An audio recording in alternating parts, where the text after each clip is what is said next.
just increasingly and dramatically over impacted by the criminal justice system. The only thing I think I can add to what you two have already said would be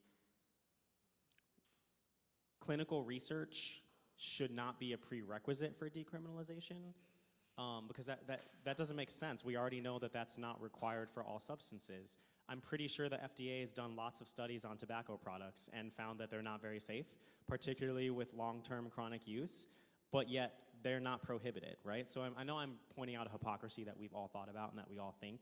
I'm one of the people that complained from day one about the marijuana is safer than alcohol rhetoric. I understand why that was a strategy that needed to happen when it happened and why that worked. But it's not something that we should continue because like mushrooms and LSD and ayahuasca and DMT and MDMA are all safer than alcohol too, particularly when used in a responsible way. I think it's easier to use all of those substances I just named in a responsible way than it is alcohol. It's hard to use alcohol in a responsible way. I'm less interested in talking to you about what I've done when I've used alcohol than all the things I've already disclosed to you, right? So just to reiterate, research into the efficacy and safety of psychedelic substances should not be a prerequisite for decriminalization or legalization. Thank you. That was amazing. So we're going to transition into Q&A. But first I want to thank all my panelists for your wonderful insight, input, and expertise. Y'all really did an amazing job. Give them a round of applause, everyone.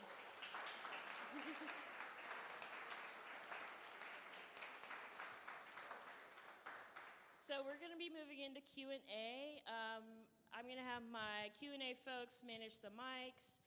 Just a quick disclaimer, this is strictly Q&A. This is not the time to come up and tell your life story about psychedelics. So please keep your questions short and to the point. I see Hannah in the back has a question. Also, just want to add, if we sense any racism, homophobia, transphobia, misogyny going on in your comment, we will have to cut the mic. So just keep that in mind. I don't anticipate much of that, but just putting that out there. All right, thanks. Hi. I'm Hannah Procell with Students for Sensible Drug Policy. I would just like to ask a question because we have so many policy experts on the stage right now. SSDP is internally deliberating a lot of stuff around that decrim nature stuff. We have a policy position on single drug decrim and recognize that single drug decrim does pretty much nothing to reduce stigma, et cetera, et cetera. So we don't, as a national org, support any of the decrim nature initiatives, but a lot of our students and members are like so geared up about it and all that. So I'd like to step away from that since you've already mentioned and covered that it's not going to get us to the end of the drug war, and it's not impacting the things that we want to reflect. So on a federal level, what federal action do you think is most, like if you had to dream big and what was possible when we have more AOCs in office and all that, what do you think is possible? Because my first thought was just Controlled Substances Act. What do you guys think?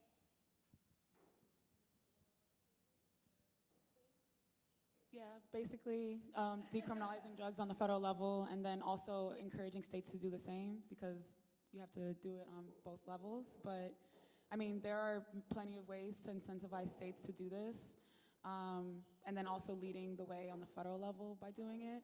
And there's increasing interest in Congress around drug decriminalization. So, I mean, students are excited about what they see, which, I mean, they can tangibly see initiatives around psilocybin and stuff. So it's understandable why students are excited.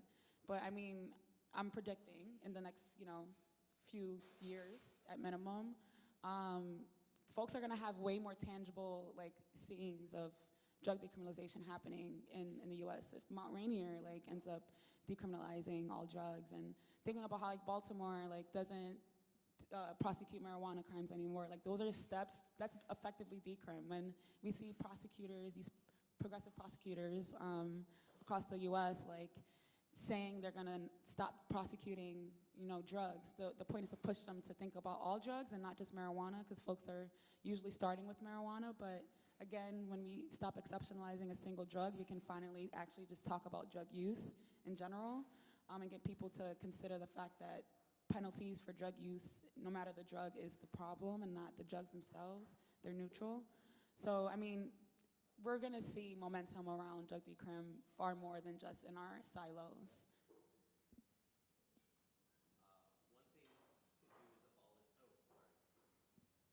One thing we could do is abolish the DEA. Ooh, that part, yes.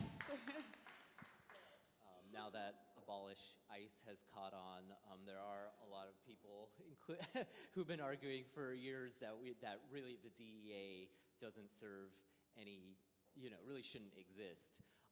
And ultimately, I mean, thinking really broadly, like the entire drug classification system just doesn't make any sense. You have the FDA dealing just with prescription drugs, and then a whole separate system for, quote unquote, illegal non-medical drugs.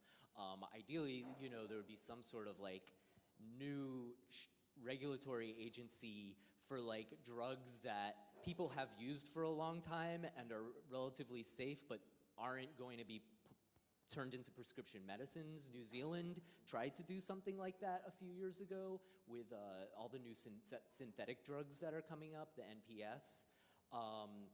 So in the long term, that's something that could work. I think, yeah, with the decriminalized nature thing, like people are really, the cat is out of the bag with that, and the media loves this story.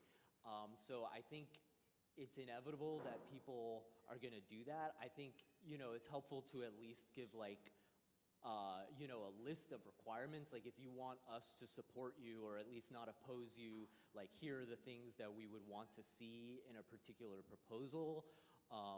For example, there can be problematic elements like the initiative in Oregon that is focused on medical access to psilocybin. It's been revised now, but previously it had a provision in it for decriminalization, but the level of penalty was associated on how many previous felonies someone had. And with marijuana legalization, we see things like this come up sometimes as well that are, punishing people for having previous interactions with the criminal justice system. And there's a number, it's making sure that all the people can expunge their records automatically, and stuff like that. Seems like it would at least be a compromise. Since we're dreaming, I think a really important thing that has to happen on a federal level is the shift from wanting to end drug use, which is even the point of DEA. Like when you shift away from like the idea that people, like we can just stop drug use in the US and in the world, like point blank period. Once you move away from that and just understand that people use drugs and the goal should just be to reduce the harms of it, make sure people are safe, make sure people can use in a way that won't impact themselves and others, then like we'll have agencies that make sense, that actually like are centering public health, that center public education. We can be honest about drugs and like what they do and what they don't do. We can be honest about like what mixing certain drugs can do to a person and help people prevent their own deaths, their accidental deaths, prevent harms for individual people. I think the goal of ending drug use is really what's been like increasing the deaths around overdose, because people want to just stop folks from using drugs instead of helping them use it in a safer way. So for dreaming big, the DA would not exist, and we would have either a current agency or a new agency that was just focused on a different goal, a goal that like just centered health and getting people to be healthy.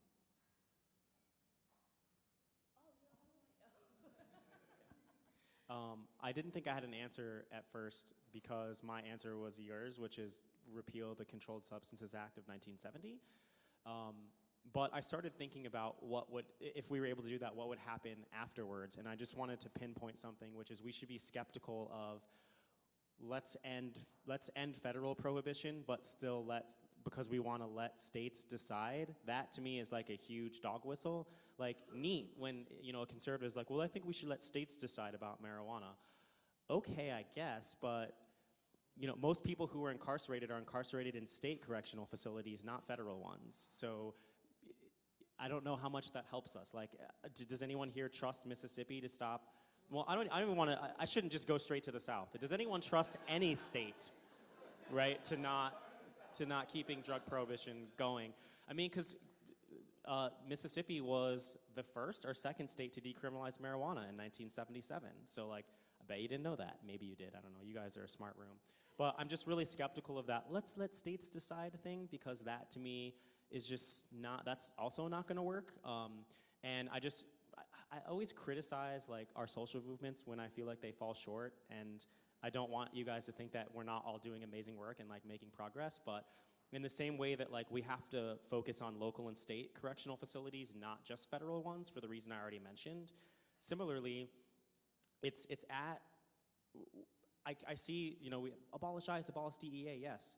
The one I see a lot on social media too is abolish private prisons. Yeah, absolutely, but 90% of prisons are public.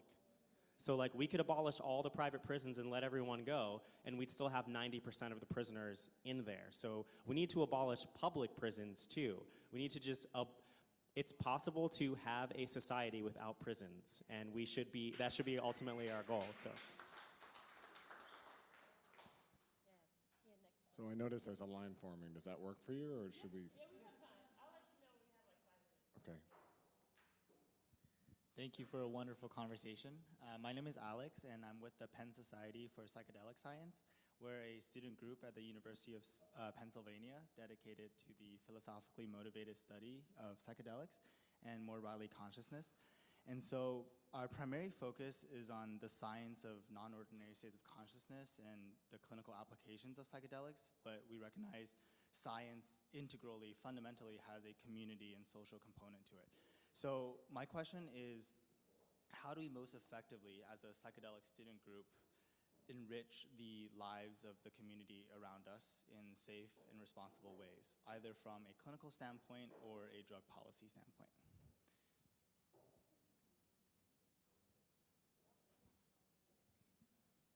It'll give me a chance to plug Students for Sensible Drug Policy a little bit more. You should keep doing what you're doing, but you should also found a chapter, because they're a national organization that can give you resources, and you'll be rewarded for the work that you're already doing and be able to attend their conferences and things like that.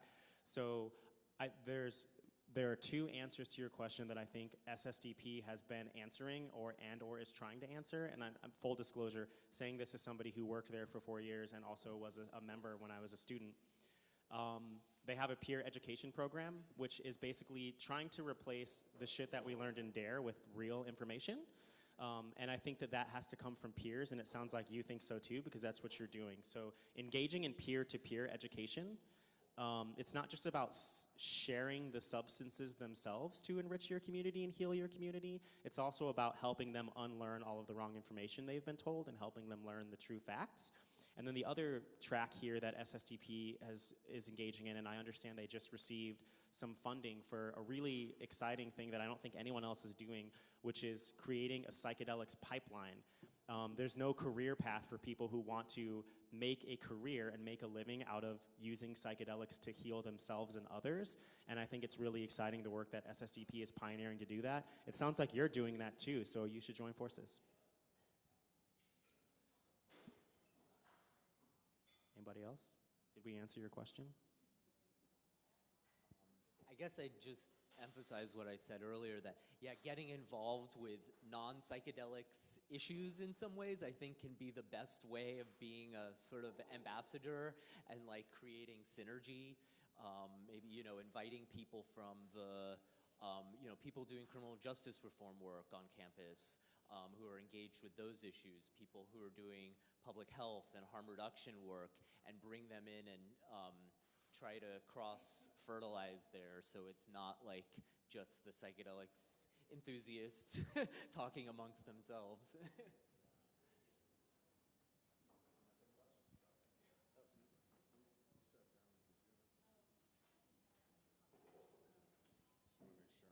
And if folks need seats, we have a few extra seats up front for folks standing up. Oh, and over here in the middle. So if folks need seats, we have seats right here up front. We have a few seats up here and a few seats over here in the corner. I didn't really have a question, it's more of a comment, and pardon my laryngitis. But it was wonderful to hear you talking about the importance of research as far as getting federal decriminalization to happen. I'm a big believer in medical research. I think that we need to get more people of color in the research area, both as doctors, as therapists, and in particular as patients. Every so often we see that medical interventions work differently in different people of different ethnic backgrounds, and it's not something that we predict in advance. It's something that we find out decades later after we've been hurting people or not helping as many people as we might have been able to. So I just wanted to say that I was glad to hear you kind of reflect on the importance of performing this research, because oftentimes how we think something is going to go is not oftentimes, but every so often, how we think things are going to go is not how they end up going, and every so often of those times, it's catastrophic.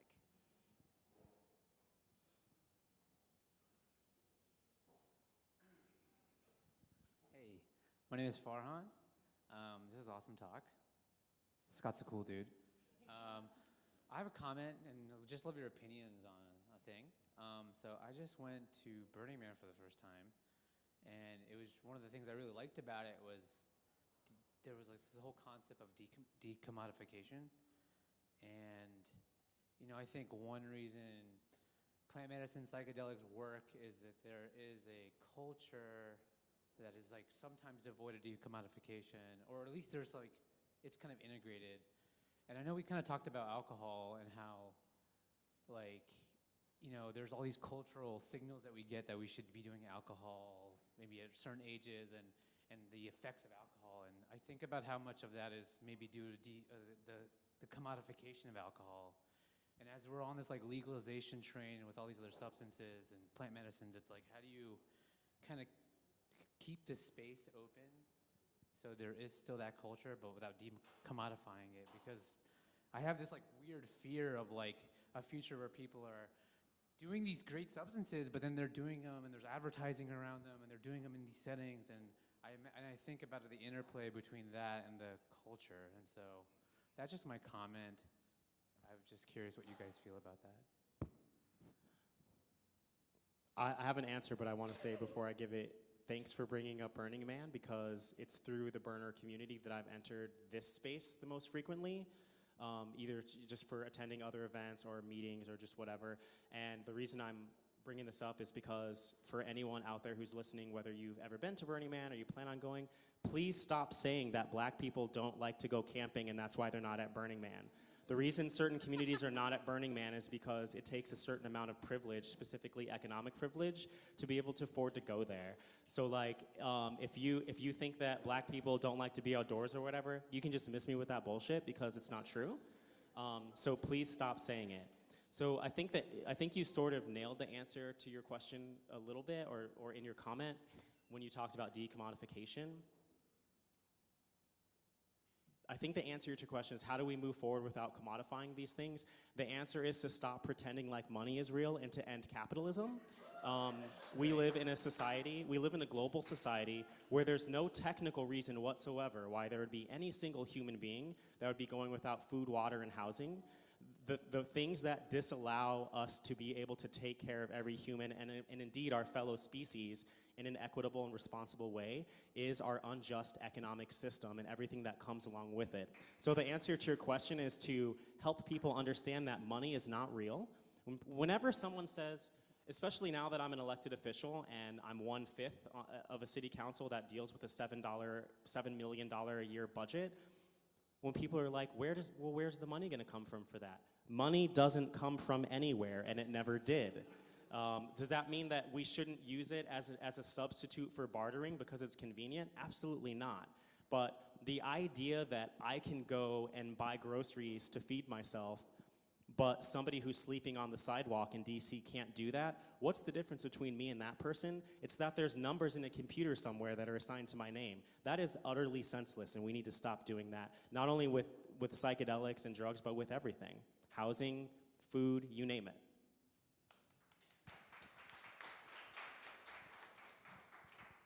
At least how I interpreted your question.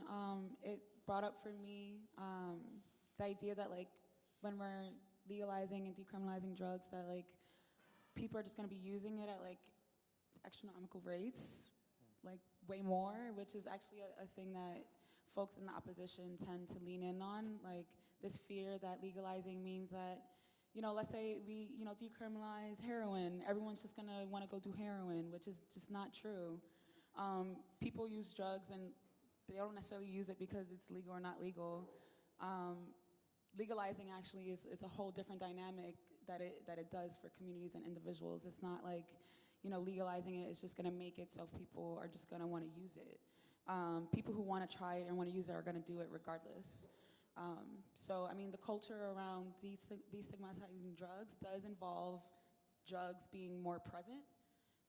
So, I mean, in terms of ads, that's one thing, but I think it's beautiful seeing normal stock photos of people using drugs that are not like weird and stigmatizing and make you feel icky.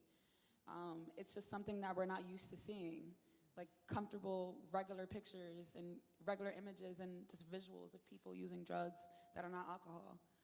So there's like room for culture to expand and have drugs more visible in a way that doesn't mean that it has to be like put down on people where people are forced to use drugs that they didn't want to, if that makes sense.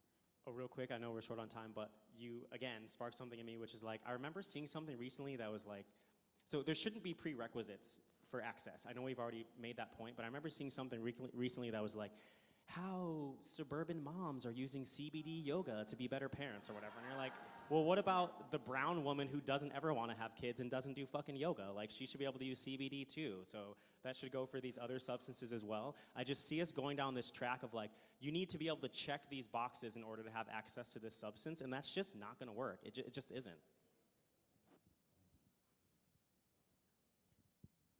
Yeah, I guess one other thing I think that you know there's a much broader awareness now of this sort of like economically unjust system, and it's heartening to some degree to see that starting to be reflected a little bit more in our politics and having people like AOC and democratic socialism. I think that's my phone. I'm really sorry. It's in that bag right next to you if you want to turn it off. Sorry, Jack. Becoming a sort of acceptable political position. There's tons of candidates all around the country starting to run now for 2020. And so, you know, I was disappointed to some degree to see some of the more left-leaning candidates like Bernie Sanders and Elizabeth Warren, and even, you know, Cory Booker, who has been good on some criminal justice issues. You know, they didn't have drug decriminalization in their plan, and you have, you know, all these people saying, essentially saying, you know, people should not, you know, oh, we shouldn't be arresting our way out of the drug problem, and, you know, addiction isn't a crime, and all this stuff like this. It's like, so why do you still support arresting people? Every time these people say that, we need a sort of grassroots movement to push back on it. And there's also, yeah, we don't necessarily have to have a fully commodified system. One other model that I was thinking of while we were talking was like the state-run model as well, which has its problems as well, but then at least like the the money, the profits from it could theoretically be put back into the community. And some states still have a alcohol, you know, state-run alcohol model. And alcohol is not a good example of like how to properly regulate a legal drug, and it's probably not, I don't think it's helpful to use that as an example, because it's very under-regulated in a lot of ways. But there are, yeah, so many different non-commercial models that we could be pushing for. It's a great example too of like the reason alcohol policies are so patchwork and honestly really bonkers in a lot of places is because it's setting up legalization after it was prohibited. You see what I'm saying? So like that's not the right path for any of these other substances as well. Maybe one more question. How much time do we have? Two more? Hi, thank you so much. This has been so wonderful, and I always get really nervous when I'm asking questions.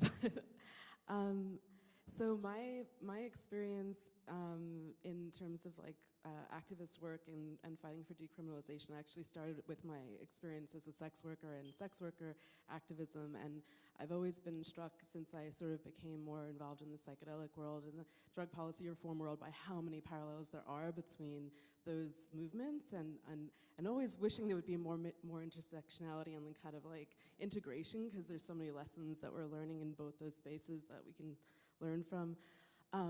And so I've been very attached to the idea for a long time from the sex work perspective that really any regulatory model that's going to be imposed on that is really going to end up creating a two-tier system, really reinforcing a lot of the like existing marginalization that's happening.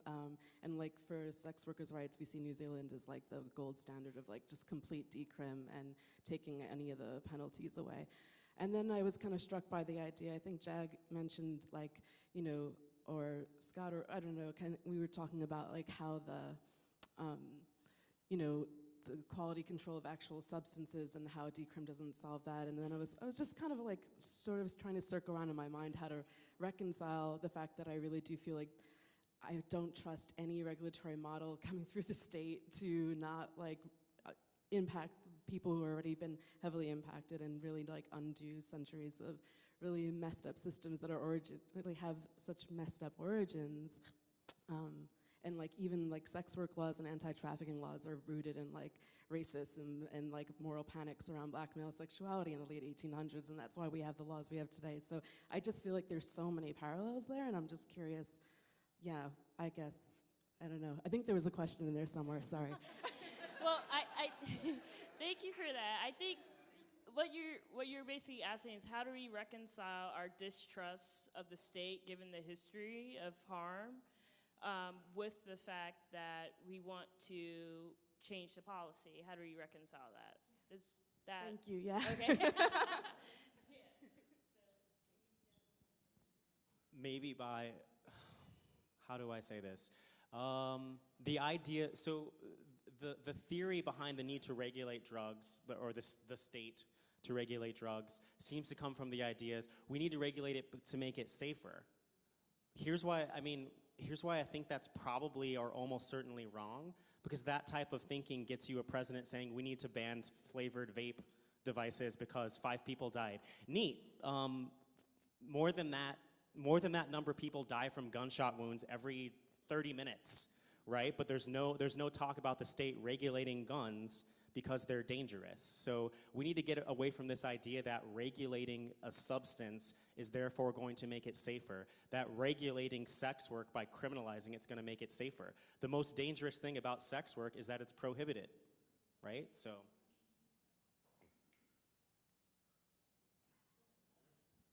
This is a hard question because, I mean, we're operating in a state that we don't trust, and that's just a fact. But I mean, with regulation, when we see jurisdictions that just, at least in terms of drug use, when we see jurisdictions that just decriminalize, it gets really complicated when it comes to criminalization because people are still being impacted by it. And again, I really appreciate your first point about the silos and how in social justice spaces and with different issues, people aren't coalescing as much as we should because there are many lessons to be learned. But at least, and I'm really interested in getting more connected with folks doing sex work decrim, especially in DC, because y'all are popping. Y'all efforts are really incredible. I love watching it. But at least with regulation in DC, why it's a big push and why I'm really fascinated and excited at the chance at finally being able to regulate in DC is that regulation doesn't have to be bad. It feels that way because of capitalism and all of the billions of dollars that are in the air make it so that the wealthiest and the most powerful have the most influence of what regulation is going to look like, and it makes it more difficult for people who are actually just caring about individuals in the community to get the kind of regulatory models that we know would make sense for our communities. So regulation doesn't have to be bad. It doesn't have to be big corporations. It doesn't have to be limiting to people with previous convictions. these things are things that are added. You know, decriminalizing doesn't inherently mean that a regulatory model has to ban people with previous conviction. That's something that someone added into a bill. So the point is to get them to not do that and to do regulation in a way that will benefit communities. And that's a conversation that we continue to have every day. What does regulation look like? And I mean, effectively, post-marijuana legalization conversations and efforts, we're learning to drive while driving. We don't know the best ways to regulate marijuana. It's never been, like, we're now doing it post-prohibition in certain states. I feel like most advocates working to end marijuana prohibition are not capitalists, but now here we are in this whole capitalist regime trying to figure out how to make it equitable. So it's just a complicated situation, and I think just given our political circumstances, we have to work with the state to ensure that people on a large level and large scale are not continuing to be impacted by criminalization. Why am I mind blown by the fact that you just made me realize that everyone learns to drive by driving?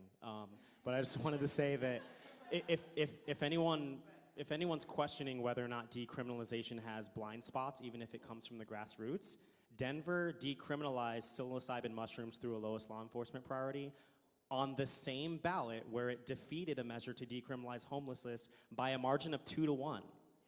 So what else can I say? Scott, can you say more about that?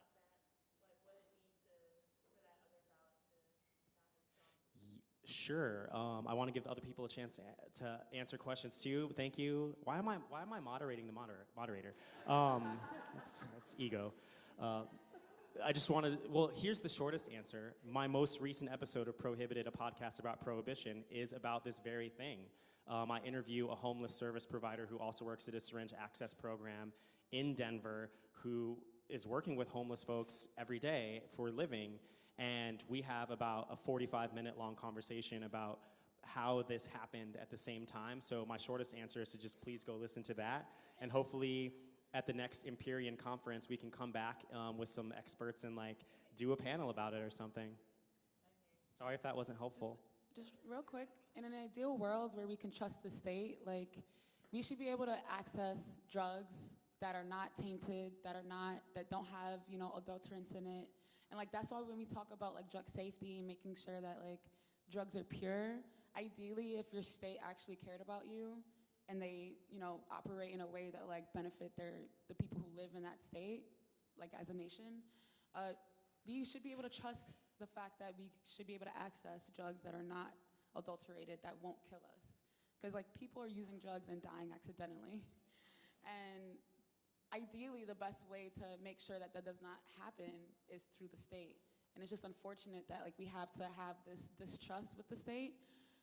But again, that's just in an ideal world. So in a dream world, we should be able to access drugs from the state and trust it. Yeah, there's been this debate for a long time, both in the drug policy and in the sex worker reform community, about regulation, legal regulation or decriminalization. And the devil, of course, is in the details with each of the models. Like when it comes to drug legalization and regulation, aside from marijuana, I was saying earlier that decriminalizing drugs, like simply not arresting people for possessing a small amount of a drug for personal use, that pulls at about half the population roughly supports that. But with drug legalization and regulation, it's very low. It's like more around 10, 20%. So I don't see that happening politically for a little while at least. So I think like the sweet spot, you know, is really having really broad decriminalization. Like decriminalization can also include decriminalizing low-level drug sellers, so that we're not creating this arbitrary distinction between who uses drugs and who sells drugs. And of course, we know in a lot of places where drugs get decriminalized, they just charge people for selling and call it selling, and then it doesn't matter. So if we have a broad ramp up of harm reduction services so that people are able to test their drugs and, you know, reduce the harms associated with them and ramp up effective treatment, including other forms of medication-assisted treatment, similar to, you know, what Portugal has done. I think that in the near to medium term seems like the sweet spot. That in my ideal world, in like 5 or 10 years, that's where we could be at if things went just right. But like when you go to CVS and you get Tylenol, the hope is that there's no adulterants in your Tylenol. And like in an ideal world, you shouldn't have to struggle to figure out like whether or not like not knowing what's in your drugs. Because again, like I mean, expanding drug testing and the ways that we're able to test drugs, because oftentimes, you know, with fentanyl testing strips, it just tells you whether or not fentanyl is in it. Like it's not the same as like having access to drugs that you can for sure guarantee are pure and they're what you are wanting it to be at the amount that you wanted it to be. And some people use fentanyl intentionally. Just throwing that out there. Yeah, so we're at time right now, 12:30. I'm sorry if you had another question. Should we take, I don't know. Maybe just do, how many questions? Did you? Should we do 2 more and we'll promise to only let one of us answer them? Yes. Okay. Okay, let's do that. And just Let's do do the that. questions. Just really quickly. Lightning round. Do both Lightning questions. round. Should we set a Thank you. time stop? Do you want to set a time Yeah, stop? I'll set for 12:36. Okay. So hi, my name is Victor. I'm also with Penn Society for Psychedelic Science. So I thought it was really cool how you guys were talking about decriminalization not necessarily being the end goal here, because even after decriminalization, the access won't be there. And one of the projects that we're working on is a psychedelic sanctuary and within the West Philly community. But the issue is that the people in the West Philly community might not have access to psychedelics. It might be besides the point, and we won't be hitting the communities that we're trying to hit. And so you guys mentioned psychedelic co-ops. That was an incredible idea. But for example, Philadelphia has had just community gardens that have existed for a while. And it's like over time, they went from this really nice, sustainable, free thing that really benefited the community to being a very expensive thing to really get access to.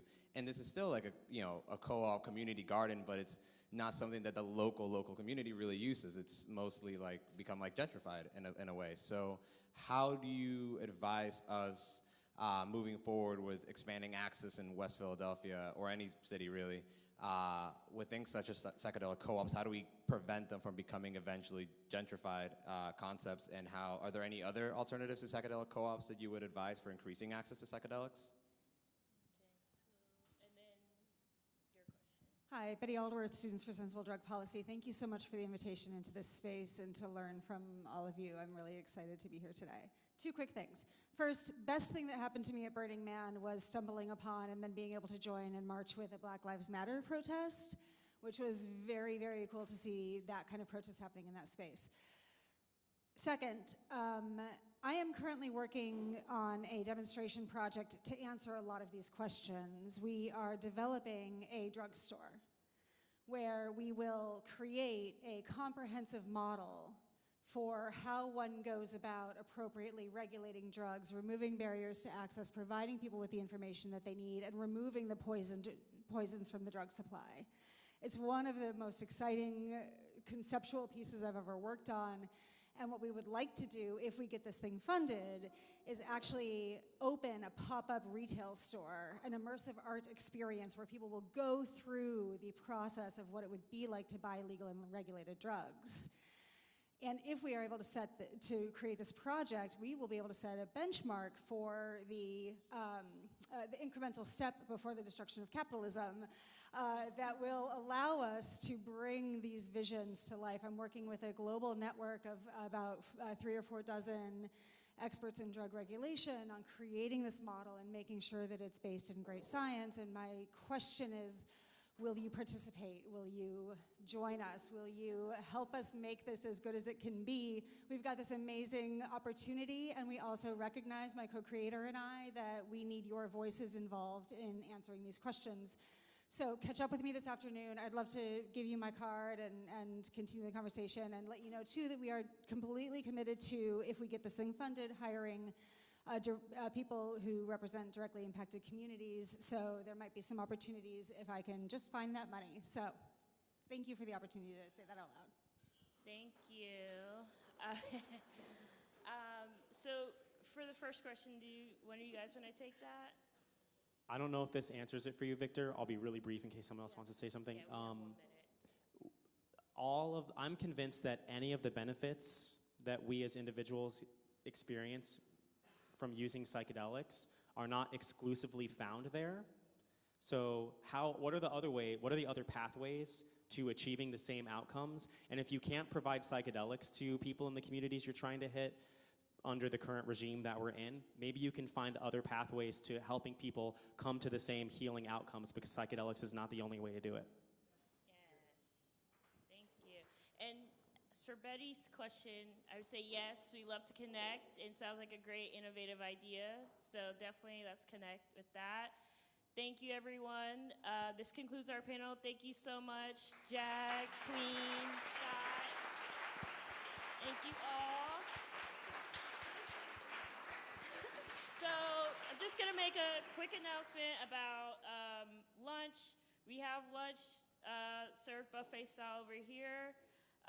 We're gonna go straight into that and come back and start our Healing Justice panel at 1:30 on the dot.